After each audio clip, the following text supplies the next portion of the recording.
Good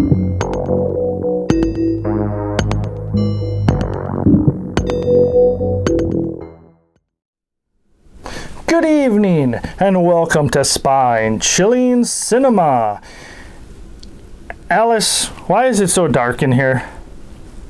Oh boy. Oh boy, here we go already. Ha ha, Alice.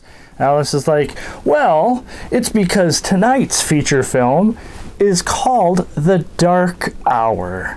Ha ha, yes, from 1936.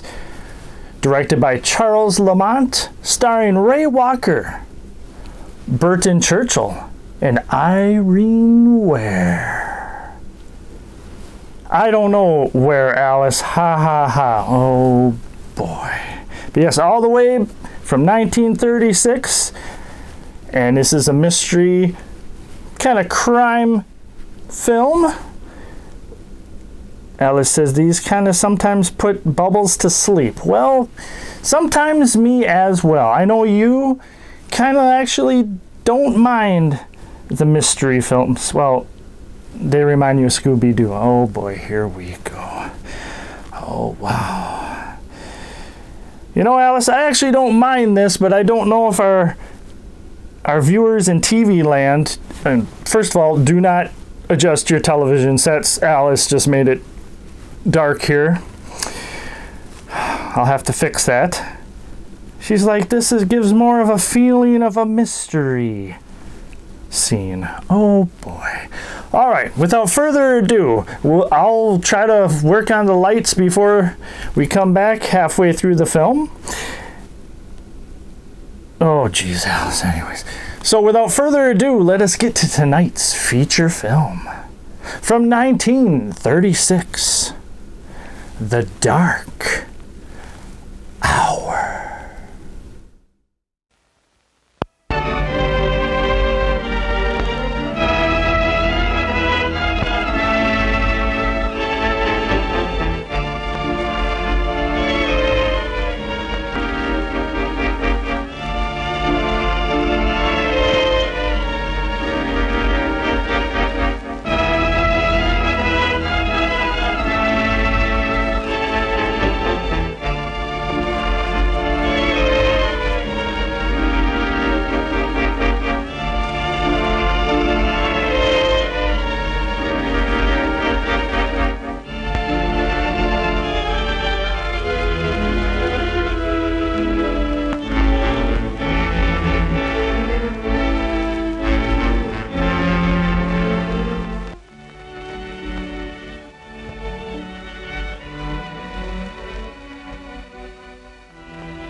Henry, please keep away from that window. Don't take chances if you think we're in danger. Elsa, she's going to see that man next door again. I don't like it.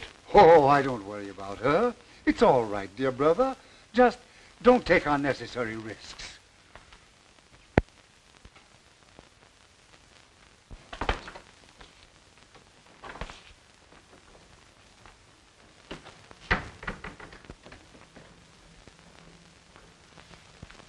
She's gone next door again. I know it. I saw her. Yes, sir. What you'd like to know, that's all. Good afternoon, Miss Murphy. How are you today? Fine, Miss Carson. Thank you for asking. Go right in. Hello, Mr. Bernard. Hello, Elsa. Sit down, please. I must have started something when I introduced you to Landis. Why? What do you mean? Did you come over just to have tea with an old man? Or is someone else coming? I don't know. Of course, if Jim drops in. Oh, him now, is it? Well, Landis is a fine chap, all right, but detectives shouldn't get married. Not until they retire. What do you mean? How about that lady who lives next door to us? Mrs. Tallman? Why, your aunt and I are just old friends. So I've noticed. Say, if you get any more crazy notions about me, you can meet Landis in your uncle's home instead of my garden. If you knew how I've hated my uncle's house. And now it's even worse. I've wanted to talk to you about this, Mr. Bernard. I don't feel that everything's right with my uncles. Financially? Oh, no, it isn't that.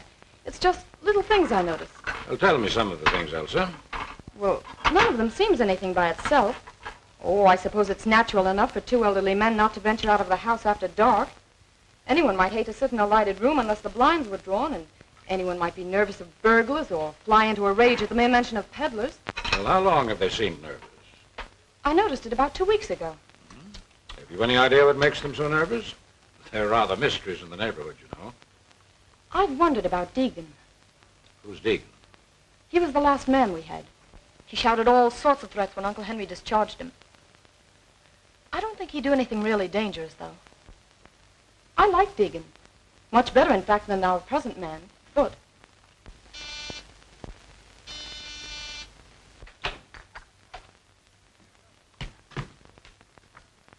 Good afternoon, Mr. Bernard. Hello, Elsa. Sit down. I'll pour you some tea. Are you all through? Yep. I have my man in jail, and my work here is finished. I'm going to town tonight. Give my regards to all the gang at headquarters. I surely will, sir. But don't think for a moment you're forgotten. The old-timers all hold you up as a shining example to me. They call me Sherlock Jr. Well, the old ways have certain merits. Don't disregard them entirely. You're not finished already. What's the hurry? I was going to take you for a little drive. It's the last chance I'll have for a while. Oh, don't mind me. I'll go for a stroll. Sit down. We have nothing to say that can't be said before you. Oh, haven't we? Hello, everybody. Having a little tea party? Mr. Landis, this is Mr. Blake. How are you? Oh, yeah. Mr. Blake is my paying guest. Calls himself a chemist. And if making horrible stenches is any criterion, he is. I'll surprise you one of these days and make Dr. Milliken take a back seat. I'll bet he's worried. Mr. Blake in? Oh, excuse me. What is it, chum? Oh, excuse me, please. I want some carbon tetrachloride. Oh, what do you know about carbon tetrachloride? Oh, me want a tera. Oh, yeah? Come on out to my laboratory. Oh, thank you very much. Let's go before Blake gets back. Oh, he's not as bad as all that. But remember, this is my last day here. All right, run along then. I'll be seeing you again soon, sir. You don't have to tell me that.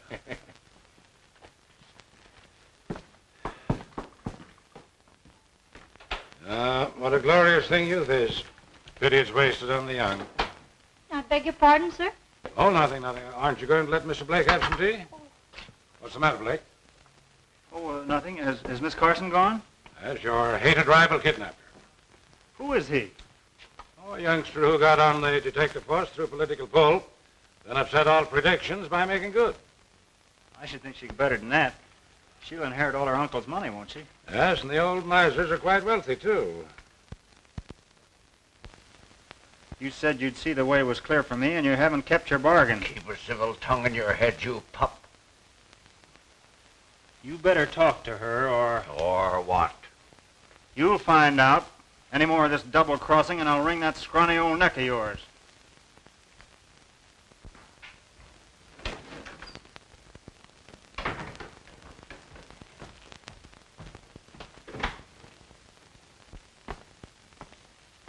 Won't you please say yes, dear?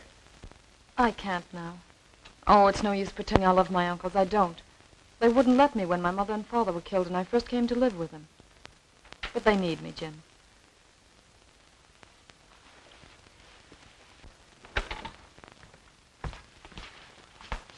I saw you, you rake. Under my very nose. Now get into the house, you baggage. Hold on, sir. You must be crazy. I'll show you a load of buckshot how crazy I am. Get out of here. Wait, Elsa! I'm going to marry your niece whether you like it or not. Over my dead body. That may be a prophecy. What's that? Excitement is dangerous to a man of your age. Thank you. Well, I'm glad to see you home again, Mrs. Tolman. Oh, that's very nice of you to say so. For two reasons. Have you seen Elsa's uncles lately? I'm as welcome in that house as a polecat at a garden party. I only moved here to be close to Elsa. Oh, you're not their sister then? Heaven forbid. But Elsa's mother was. They wanted her to marry a scoundrel, but my brother stole her right under their very noses. They've never forgotten it. Yes? Mr. Landis to see Mr. Bernard. Hello. Pardon me. I was next door and saw you come in here. You know Mr. Landis, Mrs. Tolman. So you're the young man Elsa wrote about. What's the matter, boy? Elsa's uncle. I'm not going to have her subjected to those insults. What insults? What did he do? He called her things that I won't stand for and said that I would marry her only over his dead body. That's not a bad idea. What have they got against me? Perhaps they don't like detectives. Just what do you mean by that? Well, nothing, but they won't even speak to me, and I'm retired. I've decided not to leave tonight.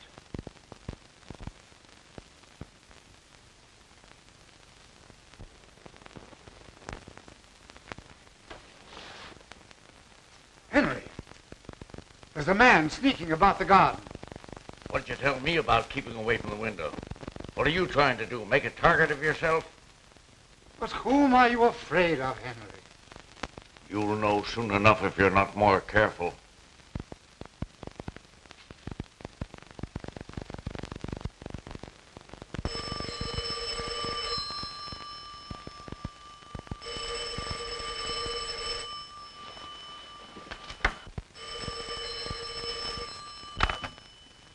Hello?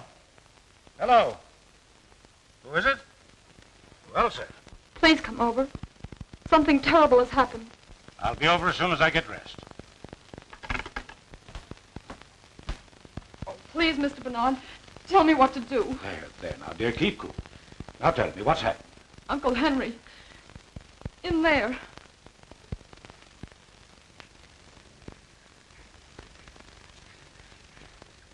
Oh, no.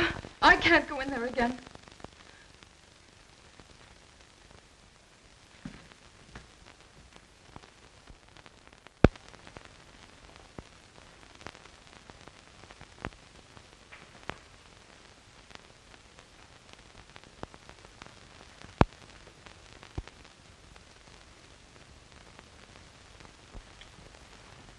Hello, Doctor. Henry Carson is in there in the library, stabbed in the back. Great Scott. Murdered?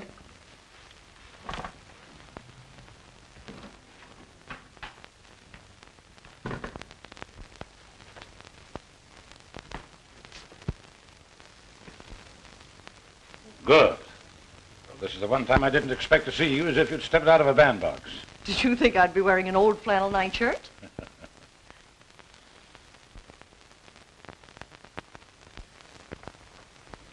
There. It was a dreadful shock, wasn't it?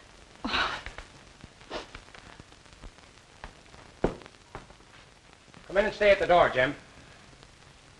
Well, I'm glad you're on this case, young fellow. Thanks. The body's in the library.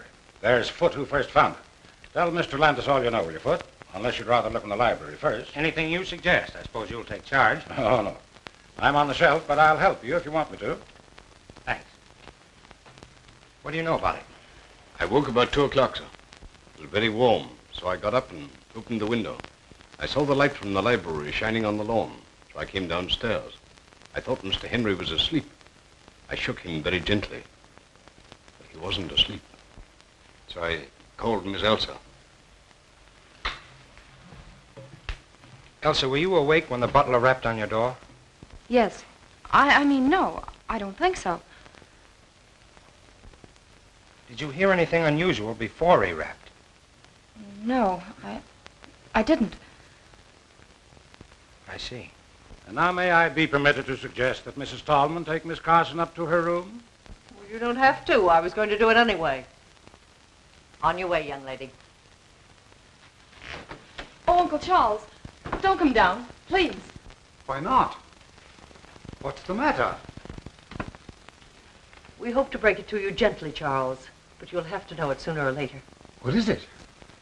Why don't you tell me? It's Uncle Henry. He's dead.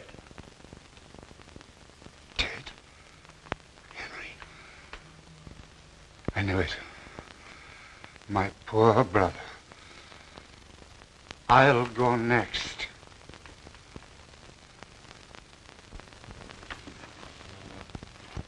Do you think the stab in the back was the cause of death? Naturally. But this was done with a fine instrument, which accounts for so little superficial bleeding. There was none.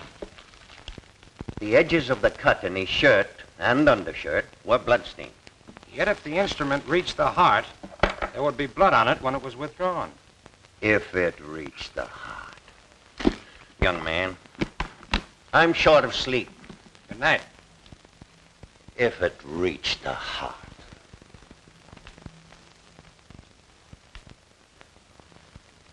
Seems annoyed, doesn't he? Well, naturally. First you doubt the wound is the cause of death. Then you talk about it having reached the heart.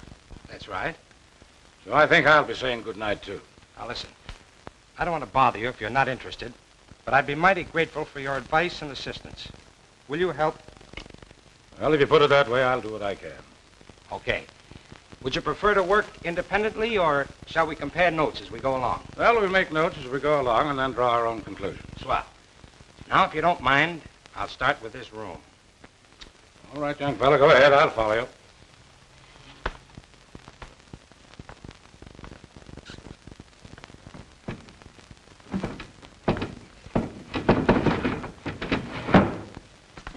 Evidently, the murderer didn't come in by the window. Well, there's no sign of a struggle.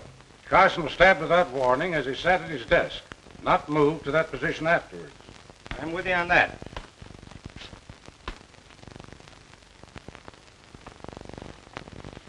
Hey, look here a minute. How do you suppose that blood got there? Did you expect to find it? No, just noticed it. What do you make of it? I don't make anything of it unless someone cut himself accidentally. Carson's wound never bled like that. Look, there's a little mark here, too, in line with these spots, where a sharp point scratched the shellac. That's interesting. Someone dropped a sharp instrument here that had blood on it, and the blood dripped a little. Mm-hmm. Well, for the present, that explanation ought to serve.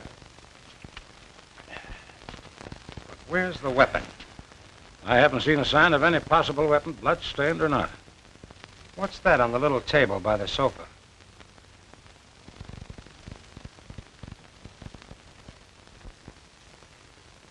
An empty scabbard. It doesn't look as though it would fit the weapon that inflicted the wound. Possibly not. And that's interesting, too. But where's the weapon that belongs to it? Might be worth finding out. Well, we'll look into that tomorrow. Meanwhile, is there anything more you want to do tonight?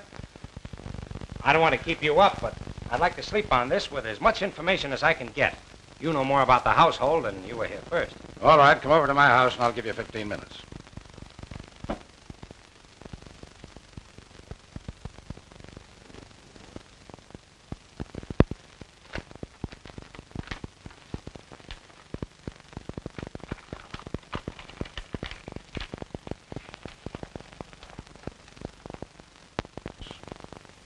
Only got to know Elsa through her aunt, Mrs. Tolman. Well, that about covers everyone. Well, except Peter Blake, my lodger. What has he to do with it? Oh, probably nothing. But he's had his eye on Elsa for some time, and he knows she'll inherit her uncle's fortune. Well, as far as that goes, I could be suspected myself. Or Mrs. Tolman. You remember what she said. Well, now there's something else. Elsa was very agitated, of course, but wouldn't let me send for the police, which struck me as, well, unusual. She naturally wants to have the murderer punished. Yes, I think so. And yet when I suggested that she send for her aunt, she stammered a very poor excuse. But you did send for her. Oh, yes. Now, don't misunderstand me. I don't for a moment suspect either one of these two women. But there's something peculiar at the back of Elsa's attitude. She's fond of her aunt, isn't she? Oh, devoted to her. Well, I guess that's all. Let me show you what I found. I found it beneath the dead man's hand.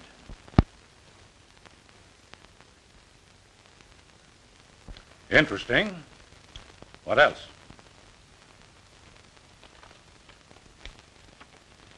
A dead mouse. That's interesting, too. It's prima facie evidence against the housemaid, but it's not just the kind of evidence we're looking for, is it? Maybe not. Who knows? Good morning, dear. I wanted a moment with you alone before Bernard arrives. Let's go to the sitting room. I'm afraid I had no washout this morning. I hardly slept all night. I know the shock must have been terrible.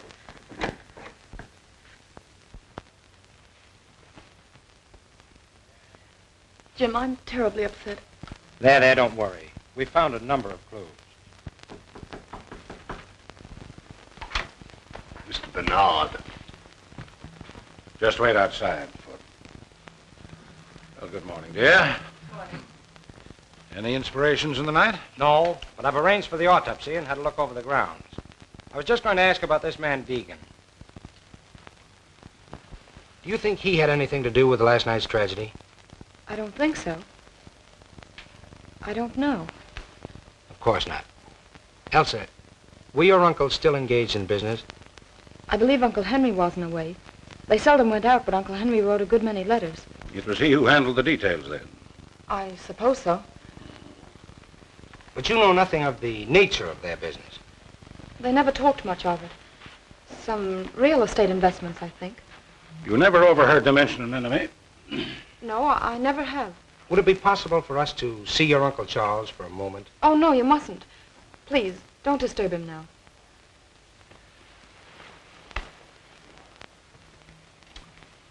You know what he meant when he said, I knew it. Only that he's been afraid of something for weeks. You know of any quarrels your uncles may have had with anyone? Anyone at all, recently? Oh, don't mind me. If I'm guilty, I'll condemn myself. Did anyone else call at the house yesterday or last night? Well, what was that? Did anyone else call yesterday or last night? I don't think so. Won't you let me go now?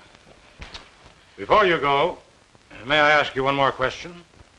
What is it? Well, I just want to know whether you saw anyone other than the regular household about the place last night before the tragedy. No, I did not.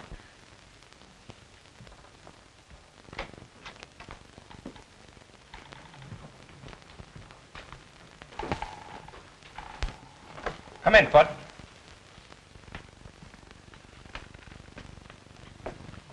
Sit down.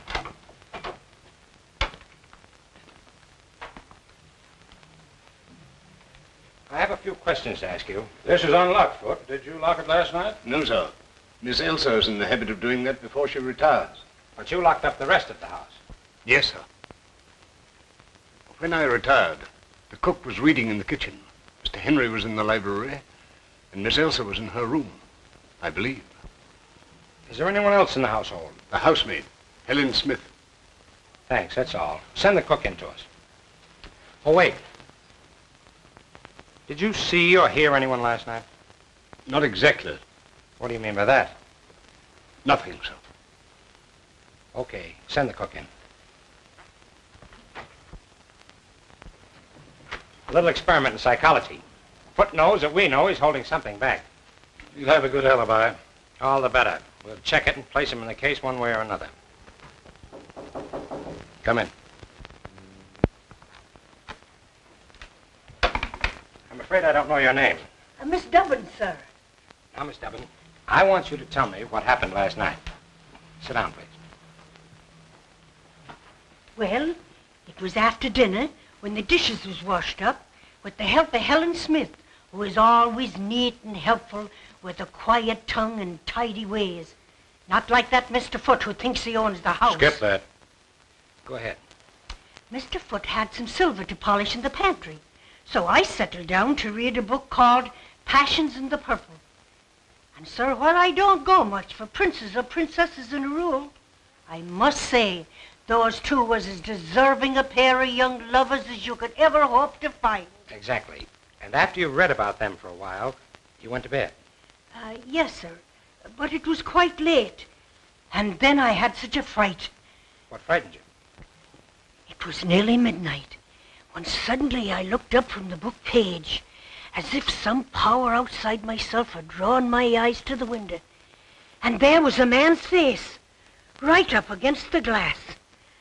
I nearly fell off at the chair, because in the book the prince has been captured. Did you recognize the face? No, sir. I was much too scared. Did you warn Mr. Henry? Me warn Mr. Henry? With his terrible temper? No, sir. But I told Mr. Foote this morning. Quite right. We won't detain you any longer. You may go.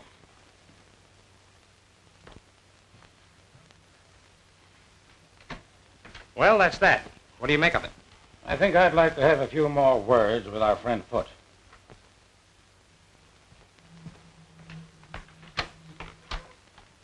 Foote! We find we have a few more questions to ask you. Yes, sir? Have you put down any poison against rats or mice lately? No, sir. I didn't know of any having been put down. Say, by the way, why didn't you tell us about the face at the window last night? Slipped my memories. A few minutes ago, I asked you whether you saw or heard anyone last night, and you answered, not exactly. Well, sir, I told you that I woke up shortly before 2 o'clock. But I woke before that, around midnight, I believe. I was awakened by voices. A voice, anyway. Did you recognize the voice? Did you recall any words? No, sir. But I felt sure I'd been awakened by a voice. Did you get up? No, sir. Why did the murdered man fire Deacon? Sure I don't know, sir. What hold did you have on Henry Carson to make him fire a good man without cause, just to make a place for you? You'll excuse me, sir, but I don't know what you're talking about. Did you ever hear of Foxy Wilder? No, sir. That's all. Send in Miss Smith.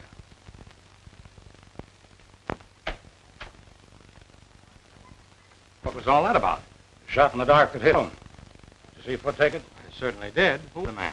Forger that I haven't seen for 15 years or so. He was arrested twice, but wiggled out of both convictions. We have his fingerprints, though, and I'm practically certain he's the same. The idea that he might have had a hold on Carson out of the past is interesting. Yes, very interesting.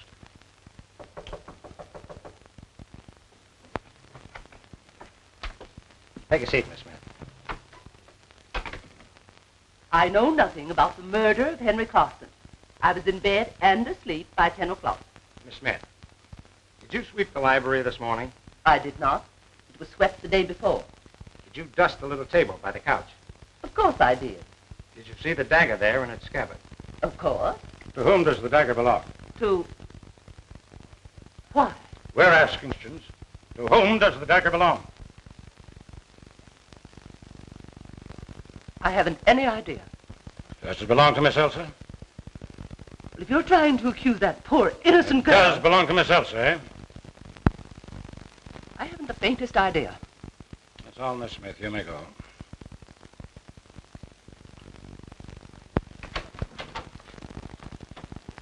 Well, you found out what you wanted to know. Now, look here. You don't imagine that Elsa... I imagine nothing. There's a lot of things I want to know.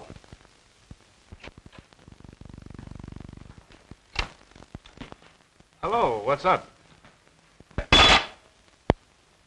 Who? Henry Carson. He was a friend of yours, I believe. Well, I just knew him, sir. What are you, doing here, Mr. Blake? Oh, just experimenting. You have a lot of poison gas, I see. Why, yes. Oh, no, not exactly. But say, Mr. Landis, I wouldn't think of killing old Carson. Oh, of course not. We'll be ready in a few minutes. Why, I'm out to lunch. I have an engagement. Going far? Oh, no, just around here.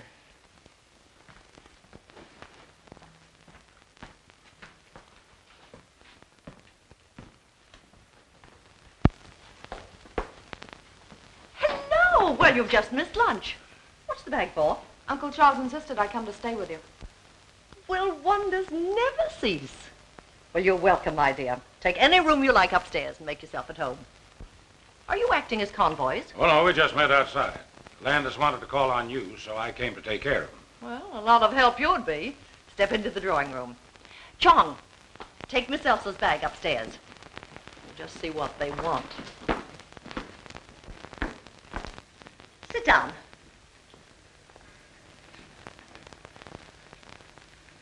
You want to talk to me? Did I or did I not kill Henry Carson? That'll do for a start. Well, what do you think? You're a detective? You'd be surprised at the number of charming-looking women that permit themselves the luxury of murder. You know, I'm beginning to like you. But you haven't answered my question. I'm not going to, young man. Find out for yourself. I'll admit I once shot a man, but it was a very poor shot and I was terribly ashamed of it. Carson's death was no great grief to you, was it? No. I'm a good hater, as anyone who is unkind to Elsa will find out. Have you been in touch with the Carson house lately? Let's see. We talked it over last night. But we couldn't imagine who might have done it. I mean, were you in touch with the Carson house, Mrs. Tallman?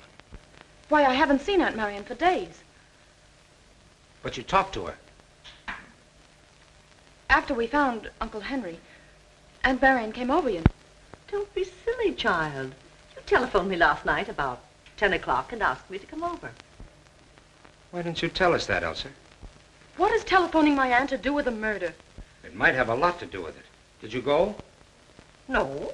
I knew that a row with her uncle would just make matters worse for her. Was it because of the incident between your Uncle Henry and me? Yes, he was much worse after you left. You mustn't let our visit upset either. Oh, certainly not. But on the other hand, Mrs. Tallman, I must ask you not to attempt to leave town. I have no intentions of leaving town. You'll find it very hard to arrest me while Chong is still with me. Good afternoon, gentlemen.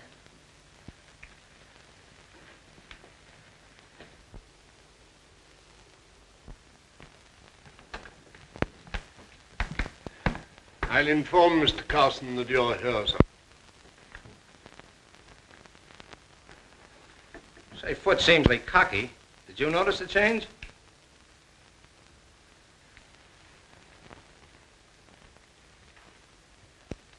What's the matter? Never going to speak to me again? Look here, young fella. What is the idea of that last crack to Miss Stallman? Too bad if it turns out to be her. You go chase yourself. Well, gentlemen, here I am. Be seated, gentlemen, please.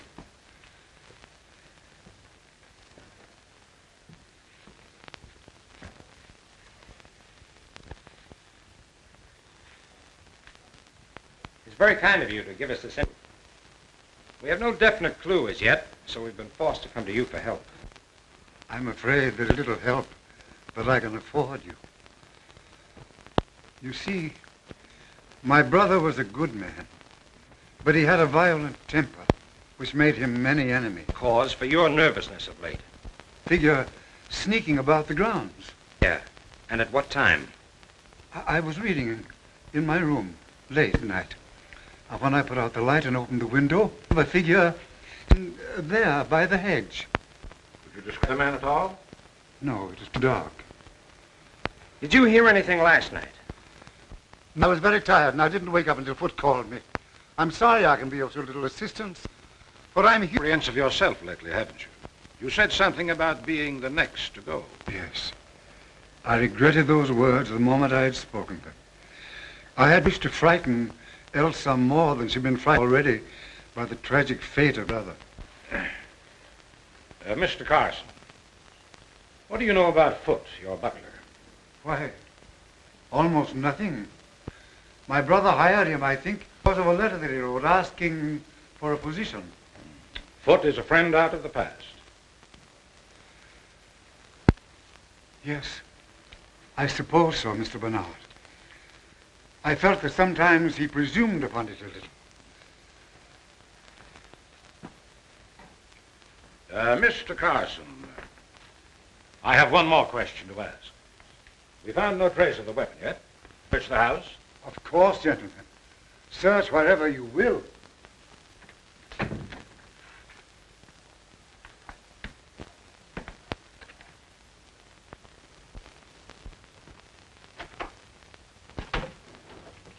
No use looking in there. If it were hidden among her clothes, she'd have found it herself.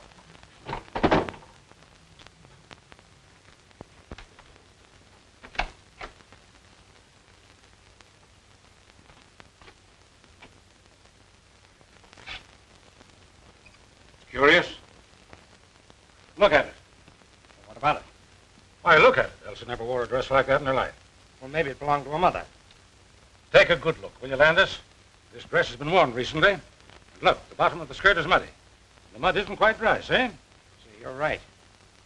There's another odd thing. Look at that cuff. Singed. Quite recent, too. Elsa must have been doing some cooking. Yes, and put her whole arm in the stove. Look at the length of that skirt. And another thing, it's too big for her. Looks more like a dress Mrs. Tallman might wear. I believe it'd fit her. I'm going to have a look at that stove. Meet you downstairs.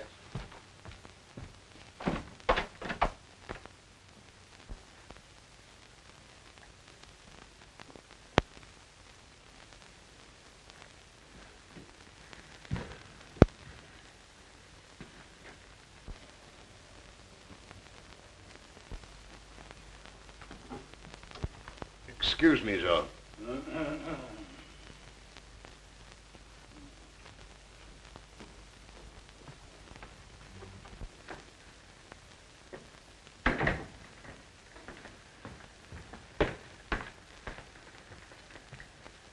I thought Foot was here.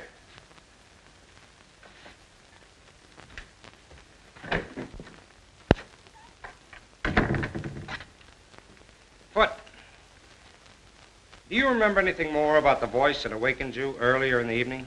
I really don't remember anything more than I told you, sir. Well, do me a favor and try hard to remember now, will you? I'll try, sir.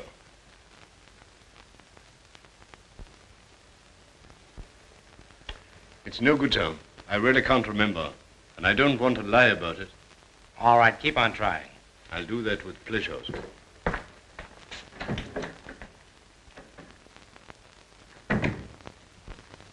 No, I can't say that I noticed anything peculiar about the library chandelier. Well, I did. When we were waiting in there for Charles Carson, I happened to look up at it. One of the gas jets was fully open and parallel with the pipe.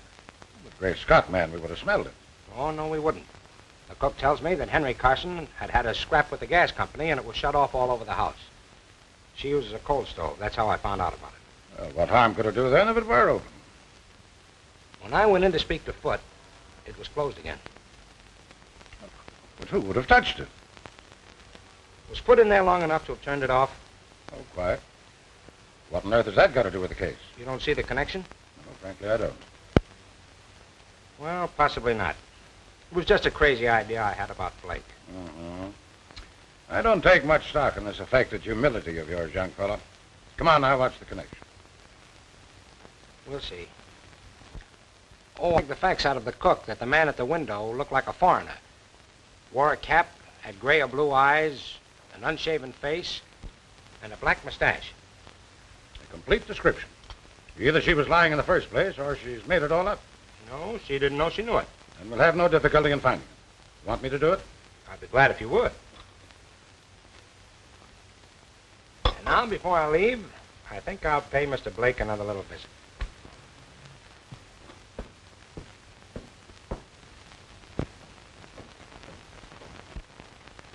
Look here, what do you want to know all this for? You prefer not to answer? No, I don't mind. I was only joking. The fact is, I'm working on a new infallible gas disinfectant in rooms where people have had contagious diseases. You have a number of gas containers here. What are they? Why, there's natural gas, there's And in those carboys? ether, ammonia, and chloroform. Is this the company that supplies you, Bard Chemical Company? Yes? Anyone come in here? Well, there was Chong, you know. But wait, that fellow Foot from over at Carson's was in here one day. What did he want? Well, I'd promised Elsa a good cleaning fluid for her gloves, and she sent Foot over for it. That was 3 days ago. What time did you go to bed last night? Oh, about 20 minutes after 11, I think. You didn't go out? No, of course not. You're lying, you know. Well, what makes you think so? What time did you go out? Oh, about 10:30, I guess. No harm in going out for a breath of air. Where'd you go? Look here, you haven't any right to come here trying to third-degree me. You don't care to answer? No, I don't. Very well.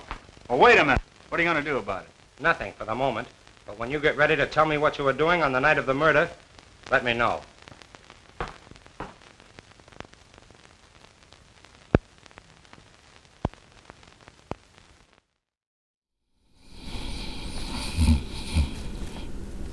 What, Alice? Oh, welcome back. And, oh boy. Yes, Alice, you caught me, well, not red-handed, but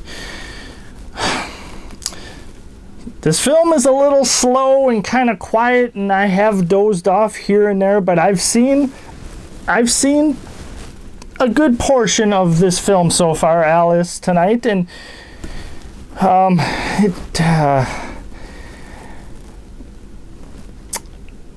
wouldn't say it's horrible, but it's soothing enough to put you to sleep. Yes, indeed.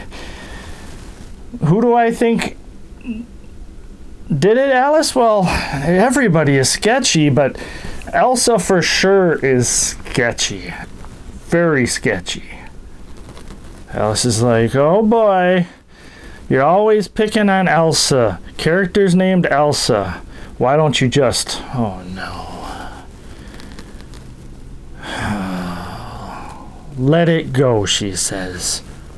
Oh man. Ugh. Well, who do you think it is? Oh, okay.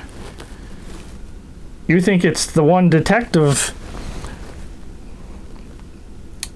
Berton Churchill, the actor. You think it's him because he checked the chandelier. That was a little suspicious. But like I said, I think everybody is a suspect in this film. Craziness. So, oh boy, Alice is like, well, I haven't fallen asleep. Bubbles has dozed a little bit, and, well, there's something I have in common with Bubbles. Yes, indeed. Oh, jeez. Oh, boy. At least Jim, the character Jim in this film, is attractive, she says. So that scores a couple points, too. Well, we got halfway through, Alice. We got a little bit halfway. Now we got the rest to go. You know, sometimes a film can turn around, but I don't know. I just don't know. Like I said, it's not a bad film, but it's not really intriguing me yet. So, Alice is like, well, you're usually easily amused. What's going on? Oh, boy. So, oh, wow. Okay, with that, Alice, let's get back to this film. I'll try my best. I promise to not doze off. If I have to get some toothpicks to keep my eyes open, you should do that anyways. That sounds like a fun idea, Alice says. Oh boy. So, with that, let's get back to tonight's feature film from 1936, The Dark Hour. Good morning. You're an early bird. Or haven't you been to bed? You realize this is the third day now and we're just about where we started? Oh, I wouldn't say that. Well, I'm anxious to hear what you found out yesterday. Good. Sit down, then. Oh, by the way, I checked on Deegan. The people who employ him were giving a party that night, and he was on duty until 4 in the morning. So that eliminates him. Well, I had better luck. I expect to produce the face at the window today. How? Through Briggs, the man Henry Carson was writing to. He's their real estate agent, and none too honest, I fear. I found out through Briggs that the Carsons own a number of tenements that he bought for them under an assumed name. He also admitted that there have been a number of fires in those buildings lately. Obviously sapphire bug. Were the buildings heavily insured? Yes, but that doesn't seem to be the angle. In fact, Henry Carson told Briggs to take steps to stop the fires. Briggs engaged a private detective, but the fires didn't stop. There was an attempt at firing one of the buildings on the very night Carson was murdered. What time? A little before midnight. Well, then the same man couldn't have killed Henry Carson. Yes, he'd have had time, only it wasn't a man. A woman? The private detective described her as being tall, dress of some dark material, small hat and a veil. She moved with a free, swinging stride, like a woman who'd been used to an outdoor life. But that's extraordinary. The description fits Mrs. Tallman.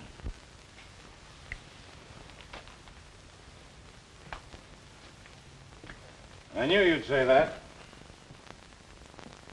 I asked Charles Carson if he had any clue to the firebug. He's got someone in the back of his mind, but he wouldn't say. Though he hinted that the firebug and the murderer might be the same person. You think Mrs. Tallman couldn't have done it? That dress in Elsa's room. Well? If she had just escaped arrest and thought somebody was following her, and instead of making for her own home, she made for the Carsons, Henry Carson admitted her and swore at her for disturbing him. his voice, or hers, woke Foot. In the heat of the moment, she picked up the dagger, stabbed Carson, then hurried to the hall. Now let's say that by that time, Elsa had come out into the upper hall, and so Mrs. Tallman pulled herself together, went upstairs to the girl, and borrowed another dress to go home in, leaving hers with the cinched cuff. So you figured that you put two and two together, eh? His attitude? Yes, but it wouldn't explain the face at the kitchen window, which is an exact description of one of Carson's and our tenants, a man who lost his wife and child in one of the fires. Let's go see Foot. Good morning, Doctor. Yes, and I was here very late last night. Carson's in pretty bad shape. Now, what's the matter with those servants? I've rung 3 times. Oh, good morning. Takes you a long time to answer that bell. It isn't my job to open the door. It's Foot's. Will you send Foot to us, please, Miss Smith? Yes, sir. Will you wait in the library?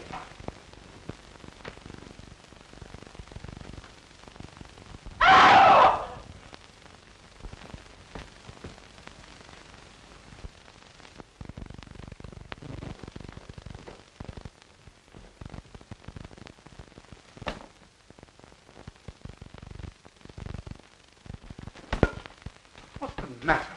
What happened? Foot! Foot! Oh, Mr. Landis, what's the matter? Foot isn't here, sir. What? The fact is, Mr. Carson, Foot has been injured. What? How could he be? He had too busy leaving the house at this hour of the day. What's dead? Dead? Foot? Oh, nonsense. Now, don't get excited, Mr. Carson. Foot was killed last night. Murdered? Was he killed here? Mr. Landis, was he killed here? That's right. What does it mean?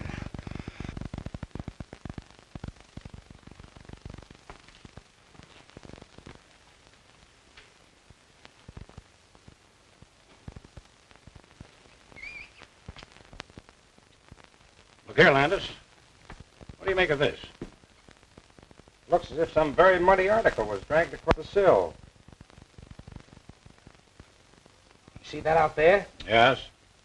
Flower bed is covered with footprints that have been carefully trodden out.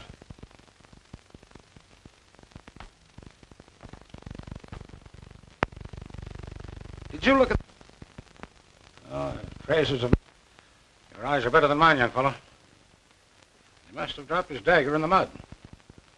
Or buried it after the first murder and dug it up again for this one. Another murder, all right. Exactly. He's been dead probably 7 or 8 hours. He died instantly, or very nearly so.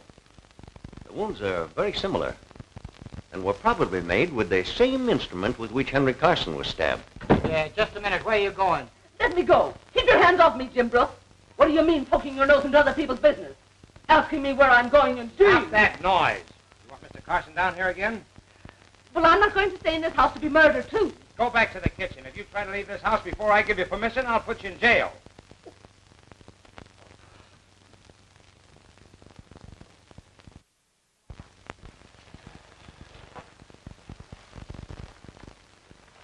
Helen Smith is gone, and there's only the cook, so I had to come back. Yes, dear, we let her go home.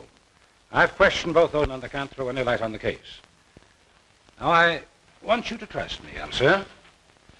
I do trust you, Mr. Bernard.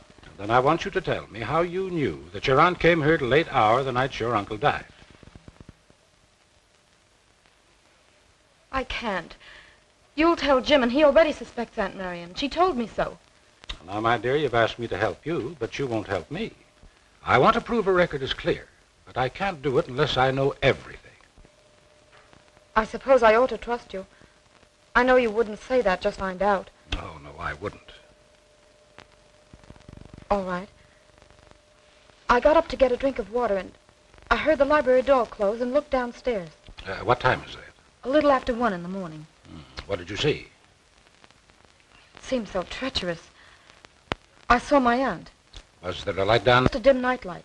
But I called out, Aunt Marion. Yes, what did she say? She didn't say anything. She put her fingers to her lips. Then she waved me a kiss and hurried out the front door. What sort of clothes was she wearing? Something dark. A dark brown or green dress and a small hat. Could you see her face? Not clearly. There was very little light, and her face was in shadow. Well, could it have been the figure of the housemaid? I suppose it might. Oh, no, it couldn't. Aunt Marion waved a kiss to me. Helen would never do that. Could it have been the cook? No. Oh, Mr. Bernard, do you suppose it wasn't my aunt after all? Well, she didn't speak. And one might have the presence of mind when you called out Aunt Marion to play the part of your aunt. I hope you're right. I couldn't believe Aunt Marion would do anything so horrible. Oh, neither could I. But in the meantime, don't say anything about it to anyone, especially Mrs. Tallman. And don't worry. You are a comfort and a darling. I want you to promise me that you won't arrest Mrs. Tallman for 2 or 3 days. I'll call it a hunch if you like. All right, sir. I'll take a chance on your judgment. What are we doing here? I'm going to have another look at that dress.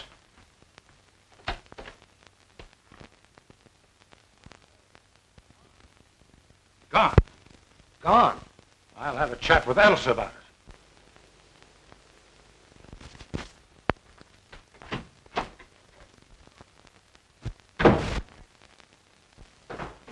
Here's your man, sir. Is this the man you saw at the window? It's the very man, sir. We have a few questions to ask you. Come in here.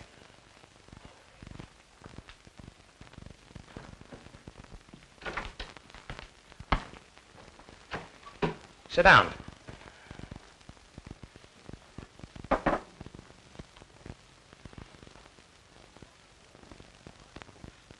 Honest gentlemen, I don't know nothing about it. Don't worry about that now. Sit down. We haven't accused you of anything yet, you know. Now, you tell us your story in your own way.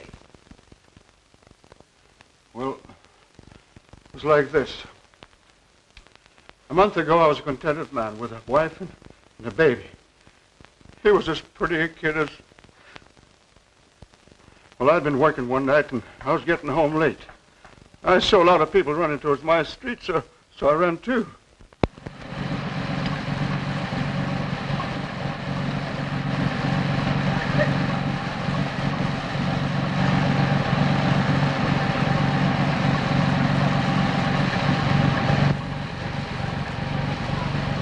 Back there. But my wife and kid, they're in fire. Everybody's out. My wife and kid, are they safe? There was a woman and kid, but they took them to the hospital. Hospital?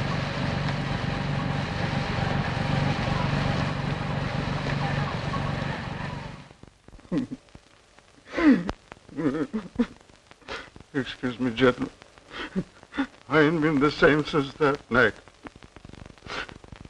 Well, I rushed over to the hospital, and there was Alice and little Bill lying in a bed together with a sheet pulled over their faces.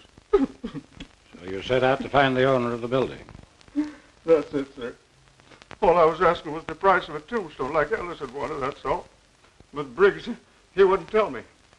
So a friend of mine in the fire department, he made him spill the names of the owners and their address. So you came out here? That's right, sir. But I couldn't get here till late because I got mixed up finding the place. Must have been about 11:30 by the time I got here. What did you do after you got to the house? Well, I looked in the back window.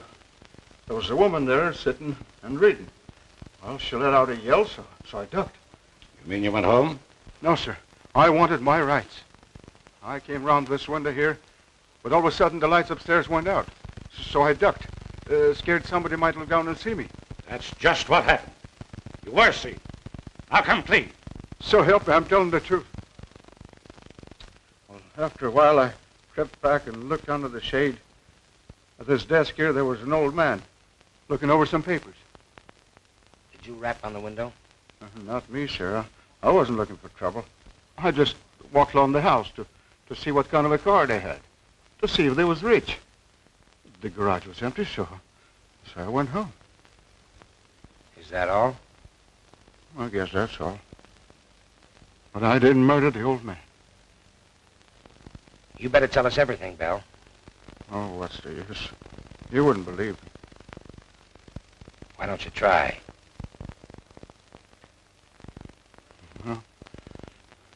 was like this, sir. The garage was all dark inside, but I carry a torch, and just as I took it out, something hissed at me from the back of the garage. Hissed at you? Yes, sir, I'll swear to it.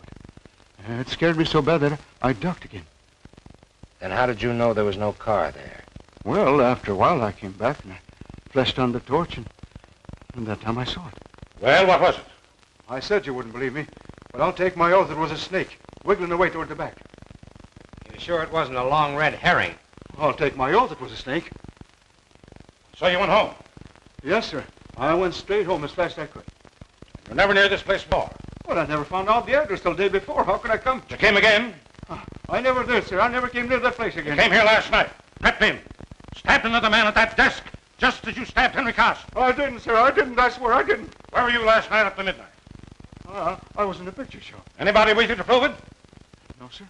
I went alone. I'm going to send this fellow home now, but don't lose track of him for a few days.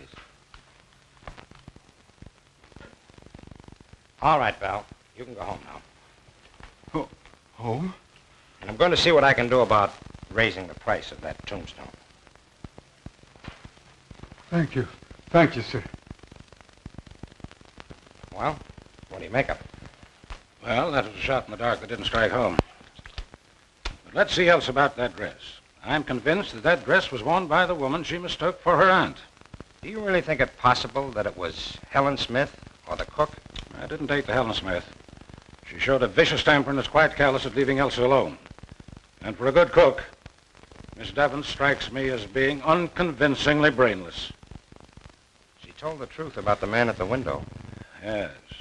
And she was the only person in the household that was up late the night that Henry Carson met his death. And so far as we know, she was alone downstairs with Foote last night when he died.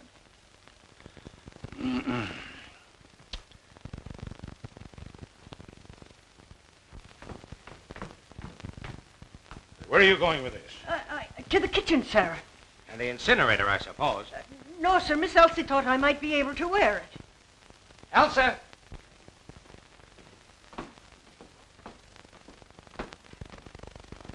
Did you give this dress to the cook? Why, yes. I found it at the bottom of Foote's trunk. Foote? Well, Foote must have planted that dress in here.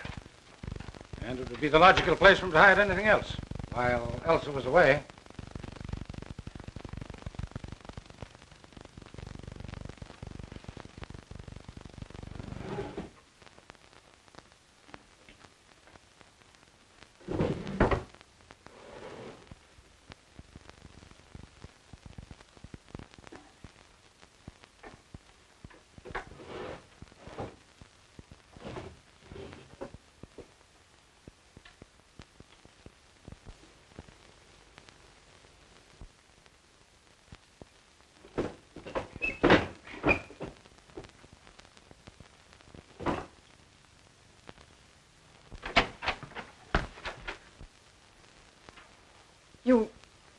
You found it. Yes, Elsa, where you hid it. Oh, I know I shouldn't have done it, but it lay there. Where? It lay on the floor of the library. Foote hadn't seen it, so I sent him for water. Then I ran upstairs and threw it in my wardrobe.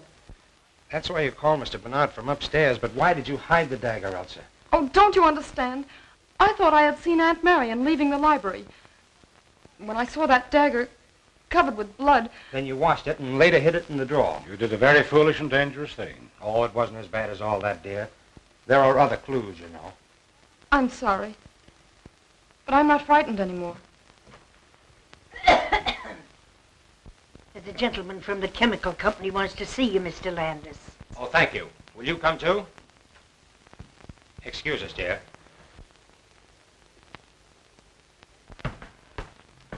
Did you see Blake? No, I didn't. What new theory is this? It's not a theory. I had the chemical company send out Mr. Watson here to examine Blake's laboratory. Well, what'd you find, Mr. Watson? The pressure is good in all the gas tanks except the carbon monoxide. Which means? That most of the gas has been drawn off. Well, could it have leaked out? Our tanks don't leak. Somebody might have left the tap open a little, but if he did, he'd be lying around there somewhere. Well, that's all I wanted to know. Thank you. I'm glad to help you if I can. You've been holding out on me, eh? Not on facts. Only theory. Carson's wound didn't bleed. That's why I made such a point of whether it reached the heart or not. My idea was that when Henry Carson was stabbed, he was already dead. The autopsy showed a scarcity of oxygen in the lungs. In that case, the wound wouldn't bleed at all. It didn't. But let's take the evidence in order. First, there's the mouse. The little beggars never die out in the open unless they've been poisoned, but nobody had put down any poison. Well, where's the connection? Suppose that Henry Carson had been sitting quietly at his desk, and Mr. Mouse ventured into the middle of the room. Then let's suppose that death suddenly gathered both man and mouse at the same instant. Carbon monoxide. Suppose we see if your lodger is in.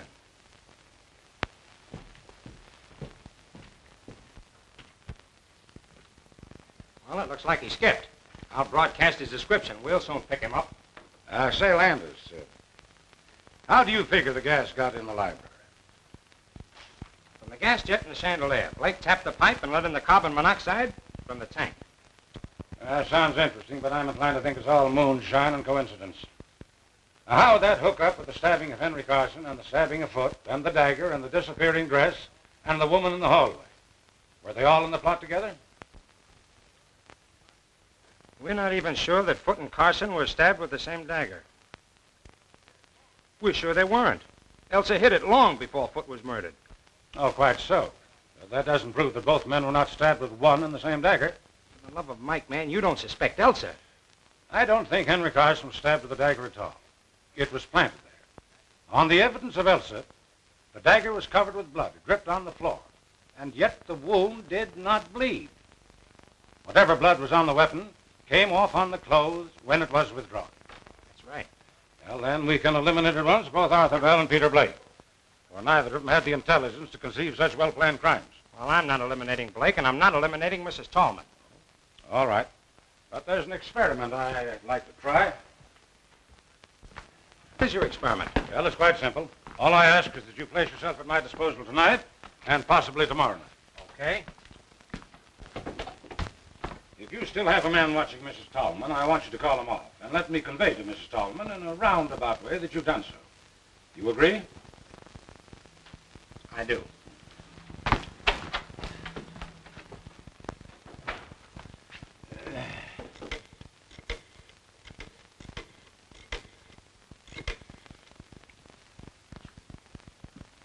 Hello, Elsa.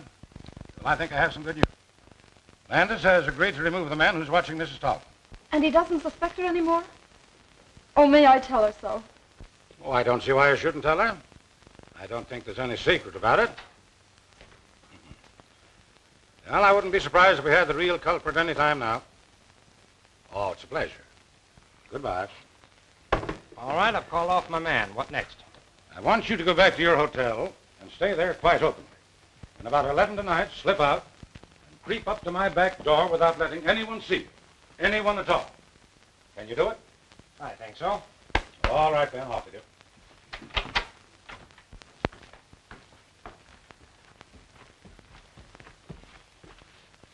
I'm going to undress. You wait here until I come out again.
Say, what's the idea?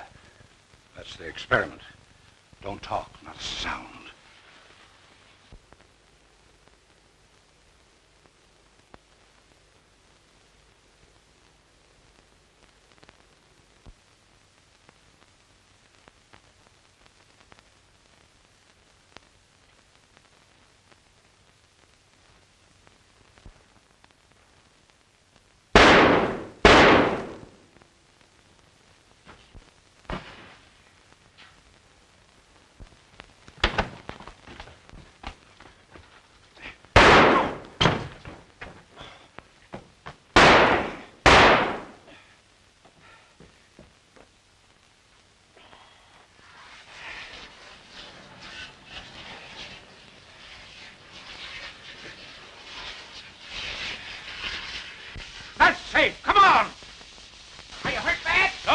disgrace. Me hurry, we must catch her.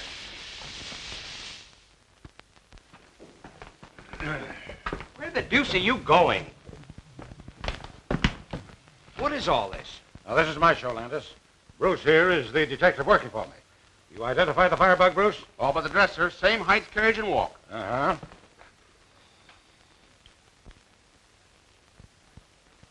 Mr. Landis, I know that I've done wrong.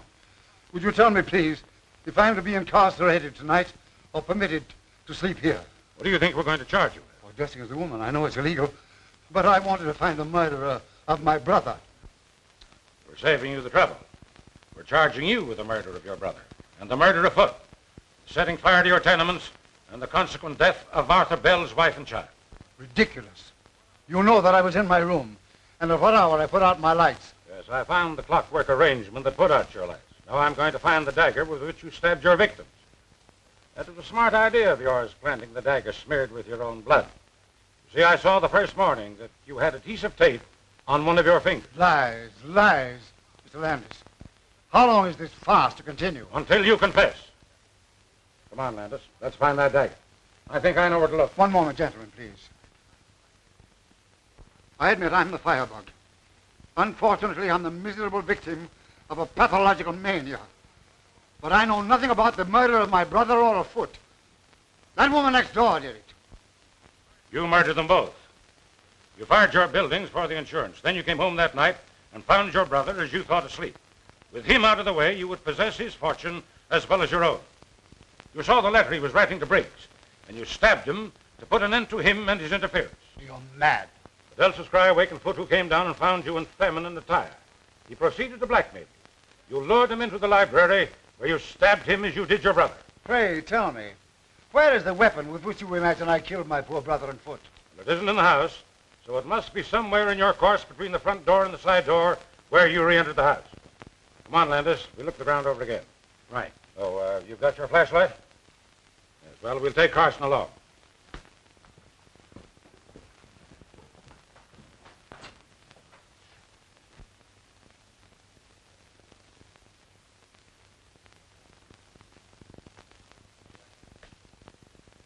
Look there, Landis. Doesn't it seem strange that such a tall plant should be tied to such a short stake? That stake? That wouldn't help it any. Bruce, pull it up and let's have a look at it.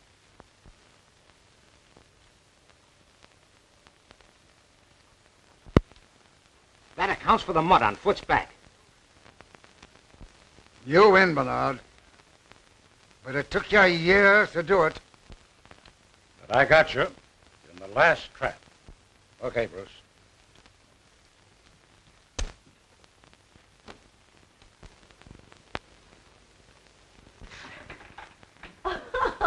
Cleared at last, and you're foiled again, Jack Dalton.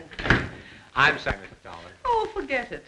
I suppose you want to talk to the mastermind. Yes, but I wondered... Oh, I know what you're wondering. I'll just see if she's presentable. She's had quite a shock, you know. Yes, she must have had. You'll find Sherlock in there. Thank you. Good morning. Oh, good morning. Oh, don't get up. See, now that it's all over, do you mind telling me how you happen to suspect Carson? Not at all. You took it for granted that Carson wouldn't murder his own brother, and you never looked his way. I didn't and did. That's all. Well, that's not all by a long shot. But I believe congratulations are in order. Oh. But don't forget, you must congratulate me, too. For what? Because I've got the man who really killed Carson. Blake? Yes, again.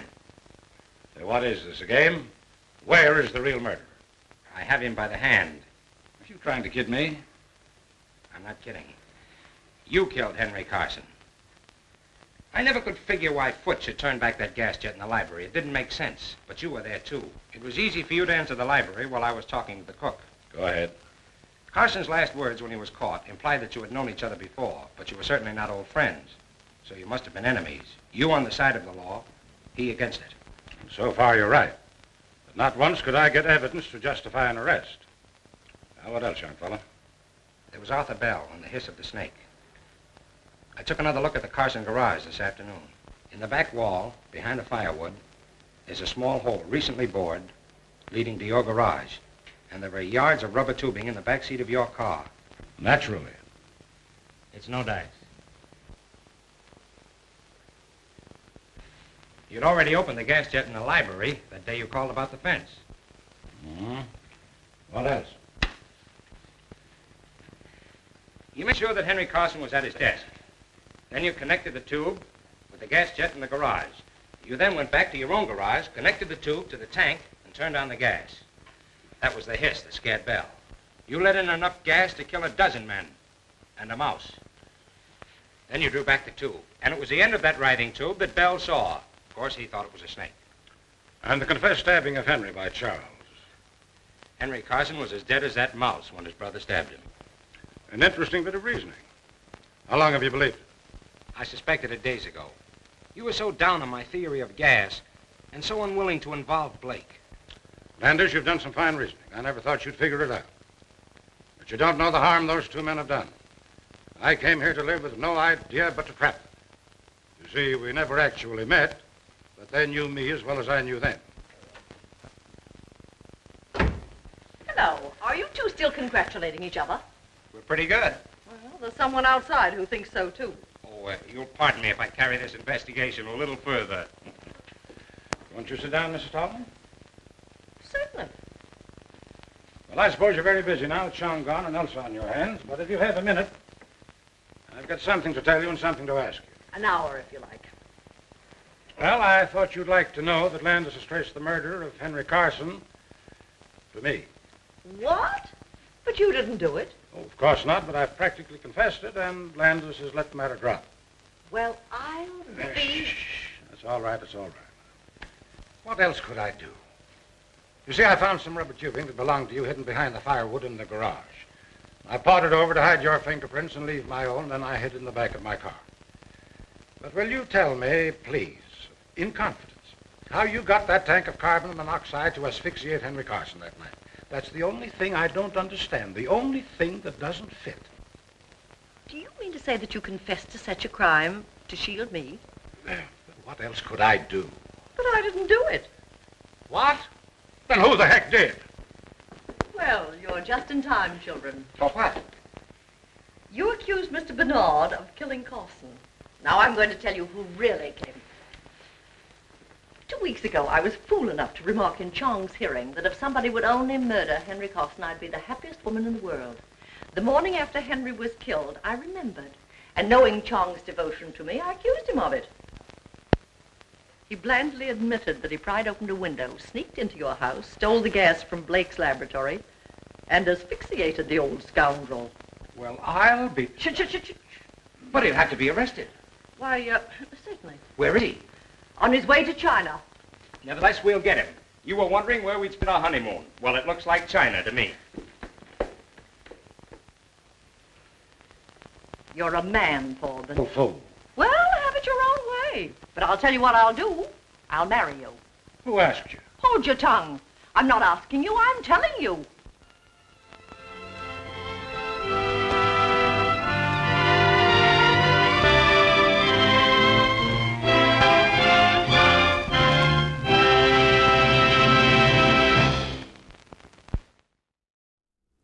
Welcome back. And I did not fall asleep. I did not doze off. I must say, this movie did pick up halfway through to the end. Yes, indeed, Alice. Yes, indeed. And Alice, you don't even say it. Oh boy. Alice was wrong. Oh boy, now she's angry. She's like, shenanigans are gonna happen twofold now with you, Caretaker, she says. Oh boy. But yes, she was wrong. She thought it was the other detective. It almost was though, Alice, so kudos to you, I guess, on that.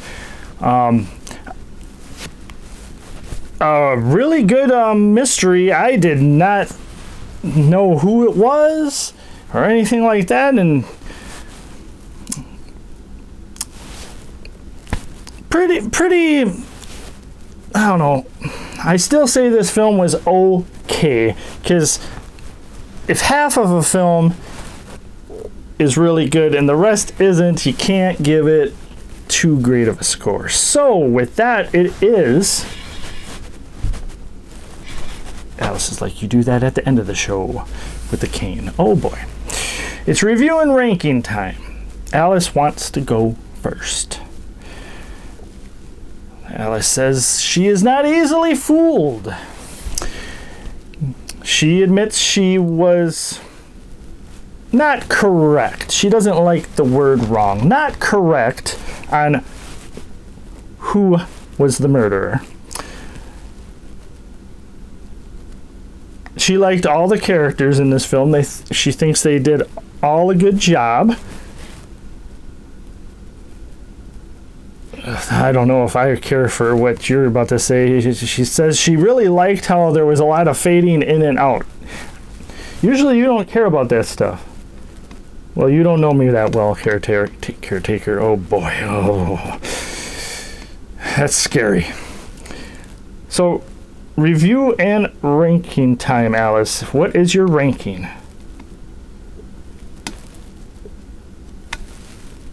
Wow. Alice gives this a 7 out of 10. I am kind of shocked, Alice.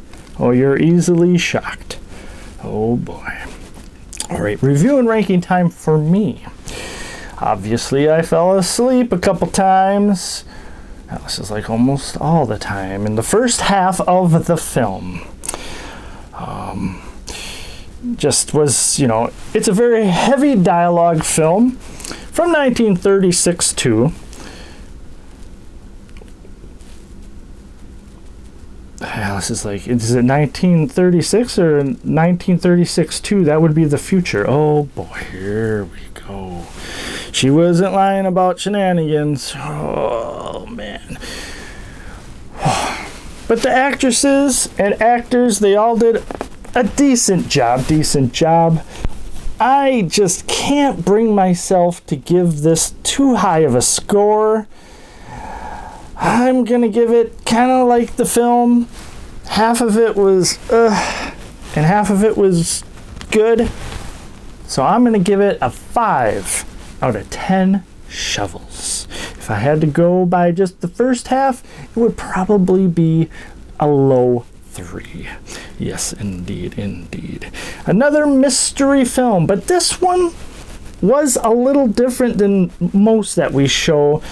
There was really a lot of twists at the end to get to who the murderer was. Yes, indeed. Hopefully you enjoyed tonight's show, and if you want to show a little support for Spine-Chilling Cinema, you can always go to our Facebook page, where we have very much information, even sometimes a preview of what film will be next on Spine-Chilling Cinema.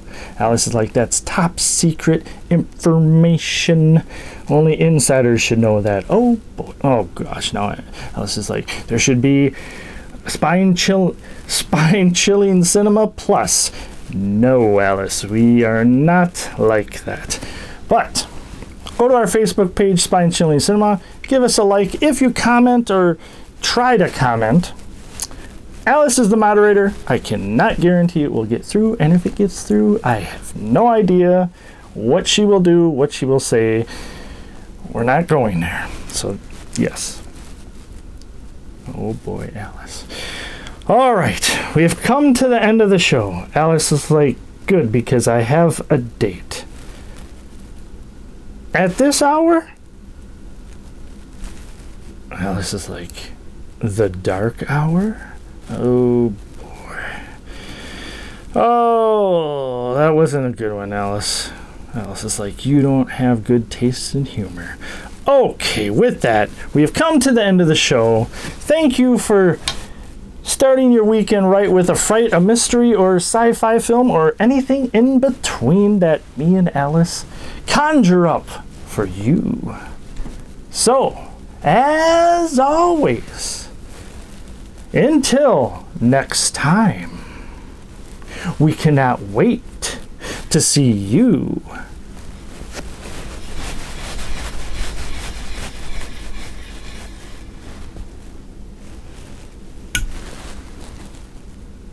again.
you.